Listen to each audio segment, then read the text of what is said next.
സുബ്ഹാന റബ്ബി, അത്ഭുതം തന്നാണിത്, തുലയുന്നതിൽ സന്തോഷമാണവനുള്ളത്. നിനക്കെത്ര കണ്ടെത്തെറ്റ് സന്തോഷം തരും, കറുപ്പും അതേ തൂക്കത്തിലായി കൽബിൽ വരും. ഭൂമിക്ക് മഴവെള്ളം ലഭിച്ചാൽ ജീവന, കണ്ണിൻ്റെ വെള്ളം പൊട്ടിയാൽ ഫലം കൽബിനാ. രക്ഷിക്കണേ നീ എന്നെ റബ്ബേ എന്നും, സൂക്ഷിക്കണേ വലയാതിരിക്കാനെന്നും. നാലാമതായി വന്തോഷമിൽ എണ്ണുന്നതാ, റബ്ബിൻ്റെ ഗുണവും ഹാസ്യമായി കരുതുന്നതാ. മറക്കുന്നു റബ്ബേ നീ ചെയ്ത തെറ്റുകളൊക്കെയും, ക്ഷമ കൊണ്ടവൻ നീട്ടുന്നു നിന്നിൽ ശിക്ഷയും. നിന്റെ ആഗ്രഹം എന്തൊക്കെയാണവ പിന്നെയും, നൽകുന്നവൻ കുറക്കാതെ തന്നവയൊക്കെയും.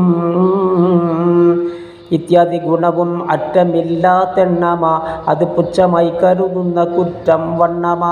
മറക്കാതെ ദോഷം ചെയ്യലഞ്ചാമത്തതാ, അതുകൊണ്ട് മേന്മ പറഞ്ഞ് നീ നടക്കുന്നതാ. ഖബീഹ് ആരും എവിടെയും മറക്കേണ്ടതാ, ജമീല് എന്നും തന്നെ വെളിവാക്കേണ്ടതാ എന്നുള്ള തത്വത്തിനു ഭംഗം ഉണ്ടതിൽ. ഇത് കണ്ട് കേട്ട് ചിലർക്ക് രസവും വരുമതിൽ.